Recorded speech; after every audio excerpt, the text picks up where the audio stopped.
Hello friends, आज मैं आप लोगों के लिए कुछ मैथ्स के स्पेशल क्वेश्चंस को बताने जा रहा हूं। जैसे कि अभी आपका एसएससी का जो सीजीएल है वो भी मेंस आने वाला है, सीएचएसएल, एमटीएस वगैरह, और बैंकिंग के भी जितने भी प्री और मेंस के एग्ज़ाम हैं। इसके अलावा स्टेट गवर्नमेंट के जितने भी एग्ज़ाम्स हैं आपके सबके लिए वेरी वेरी इंपॉर्टेंट हैं।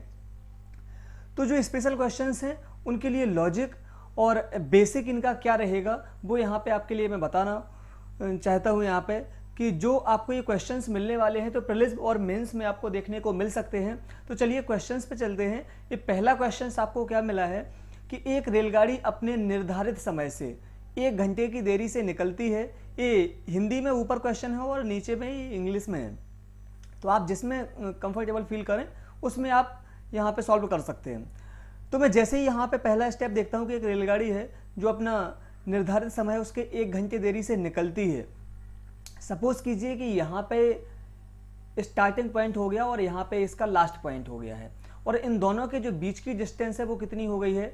उसने बोला है कि ये 200 किलोमीटर है, तो ये 200 किलोमीटर मैंने कर दिया, इतनी डिस्टेंस हो गई है 200 किलोमीटर। ये हो गया आपका स्टार्टिंग पॉइंट, ये हो गया है आपका लास्ट पॉइंट। अब देखते हैं, उसने बोला है कि 200 किलोमीटर दूर अपना जो गंतव्य स्थान है उस पर समय पर पहुंचने के लिए उसे अपनी सामान्य गति में, जो उसकी नॉर्मल स्पीड थी, उसमें 10 किलोमीटर पर आवर की वृद्धि करनी पड़ती है। रेलगाड़ी की सामान्य गति कितनी होगी वो आपको बताना है। देखिए इसमें दो तरीके से क्वेश्चन पूछ सकता है, या तो वो ये पूछेगा कि इसकी जो नॉर्मल स्पीड है वो बताइए, या फिर जो इंक्रीज करने के बाद, वृद्धि करने के बाद जो भी स्पीड बनती है वो बताइए। आप दोनों में से कुछ भी पूछ सकता है। तो पहले चलते हैं इसका बेसिक क्या होगा, फिर इसके बाद में ट्रिक की बात करते हैं। तो यहाँ पे इसका बेसिक क्या होगा कि 200 किलोमीटर की डिस्टेंस मुझे कंप्लीट करनी है और यहाँ पे 1 घंटे लेट निकलते हैं। अब सपोज कीजिए कि 1 घंटे अगर लेट नहीं होता तो जो 200 किलोमीटर की डिस्टेंस है, अगर इसको मैं देखूँ तो टाइम को मैं देखता हूँ, क्योंकि यहाँ पे टाइम का ही डिफरेंस मिला है, तो टाइम को देखता हूँ। तो टाइम इज इक्वल टू क्या होता है, distance divide by speed. Distance 200 kilometre होगी, स्पीड सपोज करो यहाँ पे x किलोमीटर पर आवर से गई। दूसरी कंडीशन में क्या है कि इसी 200 किलोमीटर की डिस्टेंस को मुझे कंप्लीट करना है, बट 1 घंटा लेट में अगर निकलता हूं, इसका मतलब क्या हो गया है कि जो मेरी स्पीड है उसको 10 किलोमीटर पर आवर इंक्रीज करना पड़ेगा, वृद्धि करनी पड़ेगी। ये मैंने कर दिया। अब जैसे ही आप अगर स्पीड यहां पे बढ़ा देते हो तो उसने क्या बोला है कि 1 घंटे देरी से निकलते हैं। अगर आप 1 घंटे देरी से निकलते हो तो उसने बोला है कि पहले टाइम लग रहा था, अब टाइम यहां पे ए लग रहा है। मतलब अब टाइम कितना लग रहा है, 1 घंटा कम लग रहा है। 1 घंटे अगर लेट निकलते हैं और सेम टाइम पे ही पहुंचते, इसका मतलब 1 घंटा आपने दूसरा कुछ काम कर लिया या फिर आपका दूसरा काम के लिए समय बच गया। मतलब इस कंडीशन में आपका टाइम बच गया 1 घंटा। इसका मतलब क्या हो गया कि यहां पे ये कम होगा और यहाँ पे इसकी वैल्यू ज्यादा होगी। कितनी ज्यादा है, बड़ी वैल्यू में से छोटी वैल्यू को मैंने माइनस किया है, तो यहाँ पे आपको 1 मिला। या तो आप ऐसे देख सकते हैं। दूसरी कंडीशन में क्या देख सकते हैं कि यहाँ पे देखो x है, यहाँ पे x प्लस 10 है, तो जितना ही ज्यादा आप नंबर यहाँ पे बढ़ाते जाओगे डेनोमिनेटर में, तो इसकी वैल्यू उतनी ही ज्यादा छोटी होती जाएगी। यहाँ पे आप नंबर छोटा करते जाओगे तो जो ओवरऑल वैल्यू है इसकी वो कैसी होती जाएगी, आपकी ज्यादा होती जाएगी। तो यहाँ पे जब आप देखते हो तो आपको एक इक्वेशन मिल जाता है। अब मैं यहाँ पे क्या करता हूँ कि 200 को कॉमन ले लेता हूँ। 200 मैंने कॉमन ले लिया, यहाँ पे बचा 1/x minus 1 divide by x plus 10 equal में मिला आपको 1। अब इसको सॉल्व करते हैं तो x प्लस 10 माइनस में x हो जाएगा और डिवाइड बाई हो जाएगा आपका x स्क्वायर प्लस का 10x, और इक्वल में आपका क्या होगा 1 डिवाइड बाई 200। ये 200 डिवाइड में चला जाएगा।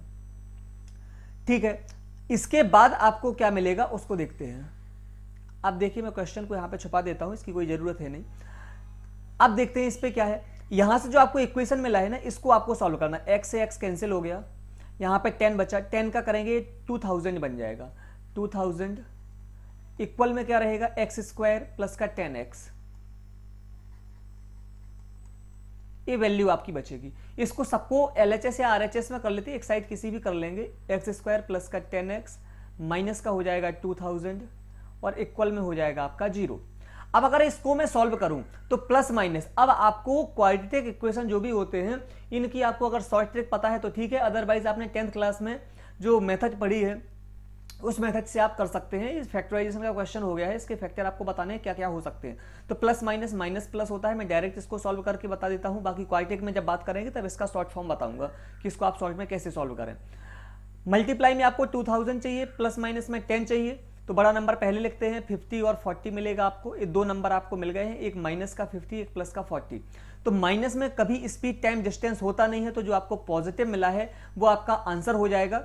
देखते हैं उसने पूछा क्या था। x की वैल्यू आपको मिल गई है 40 और x हमने माना था कि जो उसकी इनिशियल स्पीड थी, इनिशियल जो स्पीड थी उसकी वैल्यू आपको 40, यानी x इज इक्वल टू आपको 40 मिल गया है। इसका मतलब जो उसकी प्रारंभिक स्पीड थी या यूजुअल स्पीड थी वो कौन सी थी, 40 थी। अगर वो पूछता कि आफ्टर इंक्रीजिंग जो स्पीड है वो कितनी बनेगी, तो उसने बोला था कि 10 किलोमीटर पर आवर से आप इसको इंक्रीज कर देते हो, तो स्पीड यहां पे बन जाती है आपकी x plus 10 is equal to, यानी बढ़ी हुई स्पीड जो होती है आपकी वो कितनी होती है आपकी 50 किलोमीटर पर आवर। ये आपका आंसर हो जाता अगर उसने बढ़ी हुई स्पीड पूछा होता तो। अब अगर इसकी बात करें, ये तो डिटेल हो गया है आपका। अब अगर शॉर्ट फॉर्म की बात करें तो अब आ जाओ शॉर्ट में। शॉर्ट में इसको कैसे आपको सॉल्व करना है उस चीज को देखो, अब ध्यान से देखना। ये तो बेसिक आपका हो गया है। अब अगर मैं शॉर्ट की बात करूं तो शॉर्ट में आपको क्या देखना है, क्वेश्चन को बहुत ध्यान से समझो। 1 घंटे की मैं देरी से निकलता, मतलब जो डिफरेंस है ना वो दो ही चीज का डिफरेंस है। एक तो आपका 1 घंटा है, और 1 घंटा क्यों हुआ है, क्योंकि यहां पे 10 किलोमीटर पर आवर से आपने इंक्रीज कर दिया है, यानी 1 घंटे की वैल्यू हो गई है 10 किलोमीटर के बराबर। अब आपको यहां पे ऑप्शन पिक करना है कि कौन सा ऑप्शन आपका करेक्ट होगा। अब यहां पे तो चारों ऑप्शन आपको एक्यूरेट मिलते हैं। अगर आपको नन ऑफ दीज मिला तो नन ऑफ दीज की कंडीशन में मैं बताता हूं क्या करना है। आपको 3 ऑप्शन चेक कर लेना है, अगर 3 में नहीं होगा तो आपका 100% नन ऑफ दीज में जाएगा। चलो अभी चारों मिले हैं तो चारों में देखते हैं कि कौन सा इसका आंसर हो सकता है। अगर मैं 38 की बात करूं कि अगर इसकी प्रारंभिक स्पीड 38 होती या स्टार्टिंग वाली स्पीड 38 होती, तो क्या 38 का डिवाइड 200 में एग्जैक्ट वैल्यू आती है? नहीं आती है, पहली कंडीशन। अगर यहां पे 10 इसमें ऐड कर दें, क्योंकि 10 किलोमीटर पर आवर आपने ऐड किया, तो 48 बन जाएगा, तो 48 का भी यहां पे एग्जैक्ट डिवाइड नहीं होता है। 42 की बात करें तो 42 की टेबल में 200 नहीं आता है। 45 की बात करें तो 45 की टेबल में भी 200 नहीं आता है। मतलब 3 वैल्यू तो यहां पे मुझे लग रहा कि शायद रॉन्ग है। 100% नहीं बोल सकता, क्योंकि यहां पे डेसिमल में भी हो सकता है, ऐसी कुछ स्पेशल कंडीशन नहीं है कि नहीं होगा, डेसिमल में भी हो सकता है। बट पहले देख लेते हैं क्या आपको यहां पे एक्यूरेट नंबर मिल रहा है जो विदाउट डेसिमल नंबर हो या विदाउट फ्रैक्शन नंबर हो। अगर 40 की बात करो तो 40 से 5 टाइम्स में हो जाएगा, यानी 40 की स्पीड से आप जाओगे तो 5 घंटे आपको लगेंगे, ये प्रारंभिक टाइम हो गया। अगर आप 1 घंटे लेट निकले, मतलब आपको 4 घंटे में ही कवर करना है, तो क्या ये 10 किलोमीटर आप यहां पे ऐड कर दोगे 10 किलोमीटर पर आवर, तो क्या आपकी ये वैल्यू वेरीफाई करवा रही है कि 50 किलोमीटर पर आवर से आपको 4 आवर्स लगेंगे? एग्जैक्ट यहां पे आपका आंसर आ जाएगा कि 50 की टेबल में 200 है जो 4 टाइम्स में आएगा। देखो 1 घंटे का यहां पे डिफरेंस भी आ गया है, और आपने वैल्यू भी यहां पे वेरीफाई करवा ली कि 10 किलोमीटर बढ़ाएंगे 50 हो जाएगा, तो 4 घंटे लगेंगे। 40 थी, 5 घंटे में आपको यहां पे 200 किलोमीटर डिस्टेंस कंप्लीट करवा रहा था, मतलब 1 घंटे का टाइम लग रहा था। तो आप ऐसे भी ऑप्शन, अगर ये ऑप्शन नहीं होता तो फिर यहां पे आपको वैल्यू बतानी पड़ती कि जो फ्रैक्शनल फॉर्म है उसमें भी हो सकता था। ऐसी कुछ बात नहीं है कि इसमें नहीं हो सकता था, बट उसमें भी हो सकता था। तो वैल्यू आपको ऐसी देखनी है कि जो इजी हो। तो इजी मुझे 40 मिला था, अगर 50 होता मैं उसको भी चेक करता, अगर 50 होता तो उसको भी चेक करता, उससे आंसर नहीं आता तो बाकी फिर जो 3 बची हैं उनको चेक करते। तो चलते हैं अगले क्वेश्चन पे। अगला क्वेश्चन क्या है आपके लिए, ये एक सिक्के का जो मूल्य है, इंग्लिश में क्वेश्चन जिसको देखना हो ये देख सकते हैं। एक सिक्के का जो मूल्य है उसकी मोटाई और व्यास के वर्ग के गुणनफल पर निर्भर करता है। जो मल्टीप्लीकेशन ऑफ जो उसकी थिकनेस ऑफ क्वाइन है और जो आपका डायमीटर ऑफ क्वाइन है उसके स्क्वायर के मल्टीप्लीकेशन पर डिपेंड करता है। तो दो सिक्कों की मोटाई का जो अनुपात है, वो जो रेशियो ऑफ 2 क्वाइंस मिला है, तो वो आपको ये मिल गया है, इनकी थिकनेस का रेशियो है। और दूसरे सिक्के का जो प्राइस है या जो उसका रेट है, उसका जो टोटल वैल्यू है पहले सिक्के से डबल है। तो बताना है आपको कि उसका व्यास में जो रेशियो होगा या डायमीटर का जो रेशियो होगा वो क्या होगा। चलो देखते हैं। पहला कॉइन आपको ये मिला, पहला कॉइन आपको ये मिलता है यहां पे, दूसरा कॉइन आपको ये मिलता है। पहली कंडीशन ये हो गई है, दूसरी कंडीशन ये हो गई। बहुत ध्यान से समझना। उसने बोला है कि इसकी जो भी थिकनेस होगी और जो भी इसके डायमीटर होगा, जो इसकी साइज पे डिपेंड करता है। डायमीटर तो साइज के अकॉर्डिंग चलेगा, तो उनका मल्टीप्लीकेशन जो होगा उस पर डिपेंड करेगा। ठीक है, मैंने इसका मान लिया है कि इसकी जो थिकनेस है वो हो गई है x, और इसका जो डायमीटर हो गया है वो हो गया है y, और इनका जो स्क्वायर है उनका मल्टीप्लीकेशन पर डिपेंड करता है। ठीक है, तो दो सिक्कों की मोटाई का जो अनुपात है, अगर यहां पे इसकी थिकनेस में 8x मान लूं तो इसकी कितनी माननी पड़ेगी, मुझे 9x माननी पड़ेगी, और इसका भी स्क्वायर करना पड़ेगा, मल्टीप्लाई। यहां पे तो मैंने मान लिया कि y स्क्वायर यहां पे क्या मान लिया मैंने कि इसका जो व्यास था y स्क्वायर मान लिया, इसका भी व्यास है, इसकी वैल्यू नहीं पता कि इसकी वैल्यू कितनी होगी, z स्क्वायर मान लेते। इसका व्यास है जो वो मान लेते हैं y, इसका व्यास है जो यानी डायमीटर है वो मान लेते हैं z। तो आपको बताना है कि इसकी जो टोटल वैल्यू होगी वो क्या होगी। एक मिनट, थोड़ी सी इसमें यहाँ पे करेक्शन करना है। इसमें क्या लिखा है कि एक सिक्के का मूल्य उसकी मोटाई और व्यास के वर्ग के गुणनफल, दोनों का स्क्वायर नहीं करना है, उसकी जो मोटाई है। तो यहाँ पे मैंने मान लिया कि इनका जो रेशियो मिला है आपको, अगर मैंने इसको 8x मान लिया है और इसकी मोटाई यहाँ पे y लिखा है, उसने बोला है कि जो व्यास के वर्ग के गुणनफल, यानी जो भी आपको यहाँ पे डायमीटर मिला उसका स्क्वायर करना है और इनका मल्टीप्लाई कर दिया। यहाँ पे सेम कंडीशन में क्या हो जाएगा, 9, यहाँ पे 8x लिया है तो 8 रेशियो 9 में था तो 9x लेना है, मल्टीप्लाई यहाँ पे z स्क्वायर हो जाएगा। उसने बोला है कि पहले वाले की जो वैल्यू है सेकंड वाले की जो वैल्यू है पहले वाले का डबल है, पहले वाले का ये डबल है, तो इसको भी आपको पहले वाले की जो भी वैल्यू है दूसरे सिक्के का मूल्य, यानी जो सेकंड वाले की वैल्यू है पहले सिक्के का ये डबल है, तो पहले वाले को इसको भी डबल करना पड़ेगा, तभी तो दोनों वैल्यू इक्वल होगी। ये कर दिया, x से x कैंसिल कर दिया, यहाँ पे कुछ नहीं है। अगर यहाँ पे देखूंगा मैं तो ये मिला 16y square equal 9z square. आपको y और z का रेशियो बताना है, तो y square divide by z square is equal to 9 divide by 16, square root of both side करोगे तो y और z का जो रेशियो है 3/4, 3/4 आ जाएगा। ऑप्शन नंबर बी आपका ये करेक्ट ऑप्शन हो गया। तो ऐसे क्वेश्चन भी आपको मेंस में देखने को मिल सकते हैं। देखिए अभी एक क्वेश्चन और आपके सामने आ गया है, इसको देखते हैं। आप वीडियो को पॉज करके खुद से भी सॉल्व कर सकते हैं, उसके बाद में आप सॉल्यूशन के लिए देख सकते हैं। यदि श्रीमान सुमन की आयु के अंकों को उलट दिया जाए, अब मैंने मान लिया कि यहाँ पे जो भी वैल्यू होगी, 2 अंकों की जो वैल्यू होगी उसको देख लेते हैं क्या होगी। सपोज करो यहाँ पे मैंने मान लिया यहाँ पे कि कुछ भी वैल्यू होगी, जैसे 52 कर लिया तो 25 हो जाएगा।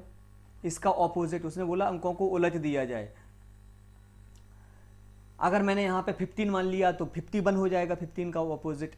तो उसने बोला है कि सुमन के अंकों की आयु को उलट दिया जाए, तो इस प्रकार नई प्राप्त आयु उसकी पत्नी की आयु है, यानी अंकों को अगर पलट देते हैं तो उसकी जो वाइफ की आयु है वो मिल जाती है। उन दोनों की आयु के योग का 1/11 उन दोनों की आयु के अंतर के बराबर है। ठीक है, यदि श्रीमान सुमन अपनी पत्नी से बड़े हैं तो उनकी आयु का रेशियो आपको बताना है कि क्या इसकी वैल्यू होगी। चलो देखो,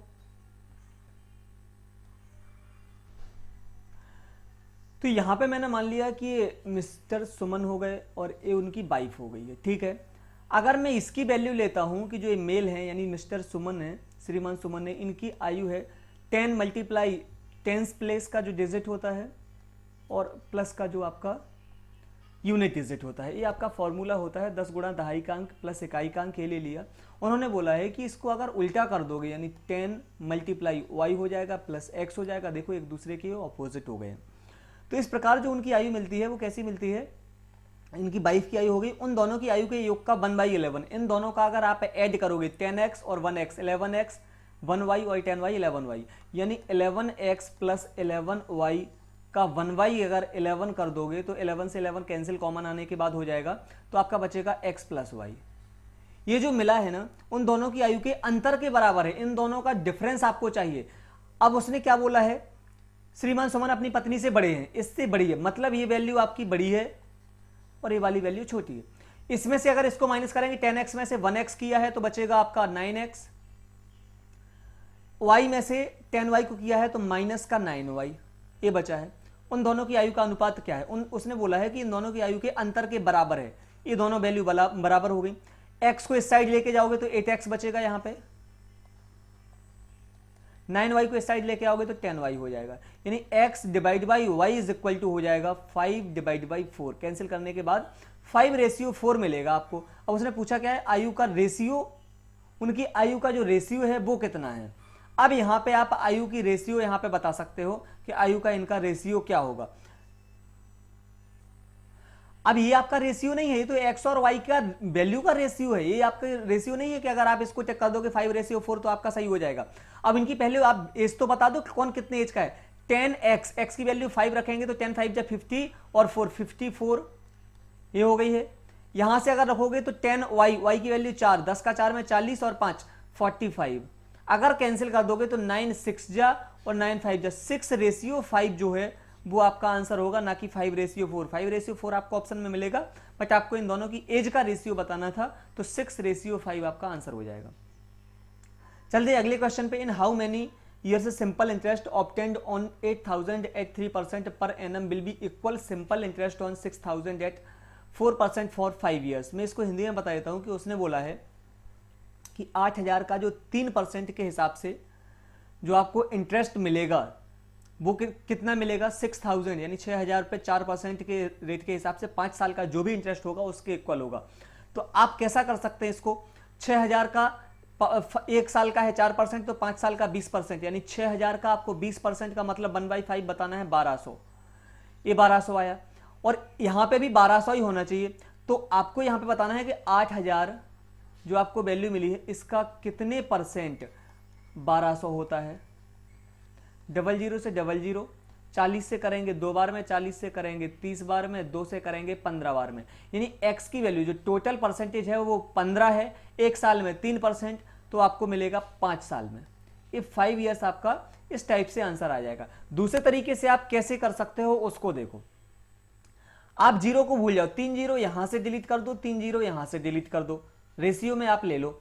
तो अगर यहां से ले 6 का 4 में 24, 24 का 5 में 120, 120 हो गया। 120 का भी अगर आप 0 हटा दोगे तो हटा सकते हो। यहां पे देखो अगर 3 0 यहां से हटा दिए तो 8 का 3 में 24। अब आपको तो 120 लाना है, तो 24 से करोगे तो 5 बार में आपको इंटू करना पड़ेगा, तभी आपको 120 मिलेगा, क्योंकि दोनों जगह आपका इंटरेस्ट कैसा है, इक्वल है। तो आपको 5 यहां से भी लाना पड़ेगा, इस हिसाब से भी 5 आपका आंसर सही है। तो दोनों तरीकों से भी आप बता सकते हो। चलो अगला क्वेश्चन देखते हैं। एक नाव है, बहाव के विपरीत 30 किलोमीटर। अगर यहां पे मैंने स्पीड ऑफ बोट मान ली, अगर मैंने यहां पे स्पीड ऑफ बोट ले लिया, स्पीड ऑफ जो बोट है उसकी स्पीड x मान ली, और जो स्ट्रीम है उसकी स्पीड आपने y किलोमीटर पर आवर मान ली। तो उसने बोला है कि आपको बहाव के विपरीत जाना है, यानी आपको अपस्ट्रीम में जाना है। तो आपको क्या करना है, 30 किलोमीटर चलना है। 30 किलोमीटर आप जा रहे हो, distance divide by speed is equal to time होता है। स्पीड कितनी है, अगर आप जब ऑपोजिट डायरेक्शन में जा रहे हो तो जो बोट की स्पीड है उसमें से आपको स्ट्रीम धारा की स्पीड को आपको माइनस करना पड़ेगा, ये कर दिया। अब वही नौका बहाव के विपरीत, सॉरी इसमें और भी है 30 किलोमीटर और बहाव की ओर 44 किलोमीटर। 30 किलोमीटर तो जाना है आपको बहाव के विपरीत और बहाव के साथ, यानी आपको डाउन स्ट्रीम में जाना है 44 किलोमीटर। 44 किलोमीटर आप गए तो डाउन स्ट्रीम में स्पीड क्या हो जाएगी, ऐड हो जाएगी, और 10 घंटे लगते हैं टोटल। इन दोनों का जो टाइम मिला के आया और ऑपोजिट डायरेक्शन में और सेम डायरेक्शन में वो आया है आपका 10 घंटों के बराबर टाइम लग गया। वही नाव बहाव के विपरीत 40 किलोमीटर। अब दूसरी कंडीशन है, देखो इक्वेशन नंबर फर्स्ट आपको मिल गया, सेकेंड इक्वेशन में 40 किलोमीटर आपको चलना है विपरीत, मतलब आपको ऑपोजिट डायरेक्शन में, और बहाव के साथ मतलब डाउन स्ट्रीम में चलना है 55 किलोमीटर, और स्पीड यहां पे इंक्रीज हो जाएगी मतलब ऐड हो जाएगी, और 13 घंटे का टाइम लगता है। इक्वेशन नंबर सेकेंड है। तो बताना है कि जल में, स्थिर जल में या स्टिल वाटर में जो स्पीड ऑफ बोट है वो क्या होगी। देखो ये 2 इक्वेशन मिले हैं, 2 इक्वेशन को आप कैसे भी करके सॉल्व कर सकते हो, जो मर्जी आप वैसे कर सकते हो। आपको ओनली x और y की वैल्यू बतानी है। मैं उतने डिटेल में जाऊंगा नहीं, मैं आपको एक शॉर्ट कॉन्सेप्ट बताता हूं कि आपको क्या करना है। देखो यहां पे वैल्यू आपको फ्रैक्शनल फॉर्म में कहीं पे भी नहीं मिली है, तो आपको क्या करना है कि आपको तो ये 10 के बराबर वैल्यू लानी है इन दोनों की। अगर यहां पे x माइनस वाई की वैल्यू में अगर 6 रख देता हूं तो यहाँ पे 5 आ जाएगा। जब 5 इस पूरे की वैल्यू, देखो यहाँ पे अगर 6 रखूँ तो 6 का 30 में डिवाइड करेंगे 5 आएगा, 5 आएगा तो यहाँ पे भी 5 चाहिए। तो 5 बार में 44 किसी की टेबल में नहीं आता। तो मैं अगर यहाँ पे 6 रख लेता हूँ तो यहाँ पे कितना आएगा आपका 4, तो यहाँ पे 44 तो 4 की टेबल में आ जाता है। तो यहाँ पे 6 कब आएगा, जब मैं x minus y is equal to क्या रखूंगा, 5 रखूंगा, तो 5 का 6 में हो जाएगा। अगर मैं x plus y is equal to यहाँ पे 4 कब आएगा, जब यहाँ पे 11 रखूंगा, तभी तो आपका 11 का 4 में 44 आएगा और ये कंडीशन फॉलो कर जाएगी। अब 5 और 11 यहाँ पे तो ले लिया, बट यहाँ पे भी तो फॉलो करना चाहिए। x minus y is equal to 5 यहाँ लिया तो यहाँ पे भी आपको 5 ही लेना पड़ेगा। तो यहाँ पे क्या वैल्यू मिलेगी, 8 मिलेगी। यहाँ पे x plus y is equal to 11 लिया है तो यहाँ पे 5 मिलेगी, 8 5 13, ए भी फॉलो कर रहा है। मतलब x minus y is equal to आपको क्या मिला है, वो मिला है 5, x plus y is equal to क्या मिला है, वो मिला है आपको 11।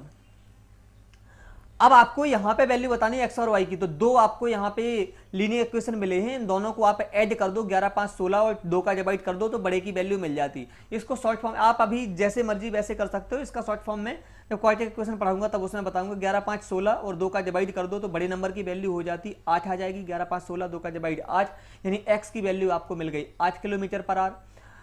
दोनों का डिफरेंस जो आया है 6, उसमें 2 का डिवाइड कर दो तो आपको छोटे की वैल्यू मिल जाती है, वो हो गई है 3। आप इन वैल्यू को पुट करके यहाँ पे वेरीफाई भी करवा सकते हो। तो आपको बताना क्या है, स्टिल वाटर में स्पीड ऑफ बोट बताना है, वो क्या होगी 8 किलोमीटर पर आवर, आपका आंसर हो जाएगा। चलते हैं अगले क्वेश्चन पे। ये मेंस के पर्पज से मैं बता रहा हूं, और जो एसएससी उसमें तो प्री में भी बहुत स्पेशल कंडीशन में पूछ सकता है। अगर बहुत अच्छा पेपर का स्टैंडर्ड रहा तभी आपसे ये क्वेश्चन पूछेगा। एक व्यक्ति दो वस्तुएं बेचता है, पहली वस्तु का जो क्रय मूल्य है दूसरी वस्तु के विक्रय मूल्य के बराबर है। ये पहली वस्तु हो गई, ये दूसरी वस्तु हो गई। उसने बोला है कि पहली वस्तु का जो क्रय मूल्य है दूसरी वस्तु के विक्रय मूल्य के बराबर है। अगर मैंने पहली वस्तु का जो सीपी है यानी क्रय मूल्य है, कॉस्ट प्राइस है, वो 100 मान लिया, तो दूसरी वस्तु का जो सेलिंग प्राइस होगा यानी विक्रय मूल्य होगा वो क्या होगा, 100 होगा। पहली वस्तु को 20% के लाभ पर बेचा जाता है। 100 की खरीदी 120 में बेच दी, तभी तो आपको 20% का उसने बोला है कि आपको लाभ चाहिए, तो प्लस कर दिया 120 में आपको बेचना है, इस सेलिंग प्राइस हो गया इसका। अब उसने क्या बोला है, और दूसरी वस्तु को 20% की हानि पर बेचा है। ये हम बेच रहे हैं 100 में, तो क्या हो रहा है 20% का मुझे लॉस हो रहा है, यानी 20% का लॉस हो रहा है और 100 में बेची है। तो आप इसको देखो, 20% का लॉस मतलब 80% की वैल्यू आपको 100 मिली है। तो 100% की वैल्यू 100% में हमने खरीदी होती तो कितनी वैल्यू मिलेगी, परसेंटेज से परसेंटेज कैंसिल हो गया, 20 का 4 में 80, 20 का 5 में 4 से करेंगे 25, यानी 125 रुपए में हमने अगर खरीदी होती, 125 में खरीदी होती और 20% के लॉस पर बेची, तभी यहां पे 100 रुपए आता। तो यहां पे देखना क्या है, अब उसमें क्या बोला गया है उसको देखते हैं। पहली वस्तु का विक्रय मूल्य, पहली वस्तु का जो विक्रय मूल्य है वो 120 है, दूसरी वस्तु का क्रय मूल्य है वो 125 है। तो इन दोनों का रेशियो क्या है, रेशियो बताना, 5 से कैंसिल करेंगे 24 टाइम्स, 5 से कैंसिल करेंगे 25 टाइम्स, जहां पे 24 और 25 का रेशियो होगा वो आपका ऑप्शन करेक्ट हो जाएगा। तो कॉन्सेप्ट सीखना बहुत जरूरी है। चलो अगले क्वेश्चन पे चलते हैं। अगला क्वेश्चन, अच्छा इतने ही क्वेश्चन थे क्या, चलो ये आपको क्वेश्चन जो 6 क्वेश्चन मिले हैं, वेरी वेरी इंपॉर्टेंट क्वेश्चन मिले हैं। और आपको अगर लॉजिक और ट्रिक्स वगैरह समझ में आई है, कॉन्सेप्ट समझ में आया है, तो आप वीडियो को लाइक करें और उसके बाद में आप कमेंट भी करें जिस टॉपिक पे आप वीडियो चाहते हो। और इसके बाद में रीजनिंग के भी आपको टाइम पे वीडियोस मिलते रहेंगे। इसके पहले अभी कुछ दिनों से आपको वीडियोस नहीं मिल रहे थे, थोड़ी सी प्रॉब्लम थी, थोड़ा सा इशू था व्हाइट बोर्ड का, इस वजह से आपको नहीं मिल पा रहे थे। अब आपको रेगुलर मिलेंगे। चलते हैं, मिलते हैं नेक्स्ट वीडियो में। Thank you.